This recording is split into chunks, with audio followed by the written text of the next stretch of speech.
চিতই পিঠা বানাতে গিয়ে হয়তোবা পারফেক্টভাবে ফুলে না অথবা ভিতরে অসংখ্য ছিদ্র হয় না। এই সমস্যাটার সমাধান নিয়ে আজকে আমি আপনাদের সাথে পারফেক্ট একটা চিতই পিঠা রেসিপি শেয়ার করছি। এই ভিডিওটা দেখে বাসায় ট্রাই করবেন। আমি গ্যারান্টি দিয়ে বলছি পারফেক্ট চিতই পিঠা তৈরি করতে পারবেন। তো প্রথমে আমি এখানে 2.5 কাপ পরিমাণে আতপ চাল নিয়েছি। এখন নর্মাল পানি দিয়ে চালটাকে খুবই ভালো করে ধুয়ে নিতে হবে। প্রায় 4 থেকে 5 বার পানিটা পাল্টে ভালো করে ধুয়ে নিয়েছি। নর্মাল পানি দিয়ে প্রায় 7 থেকে 8 ঘন্টা ভিজিয়ে রাখতে হবে।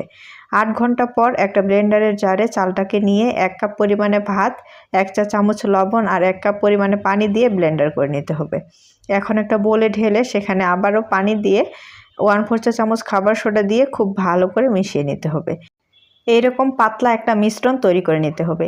খুবই ভালো করে কড়াই গরম করে সেখানে 2 চামচ মিশ্রণ দিয়ে প্রায় 2 থেকে 2.5 মিনিট অপেক্ষা করলেই কিন্তু এরকম ফুলকো ফুলকো নরম তুলতুলে চিতই পিঠা তৈরি হয়ে যাবে।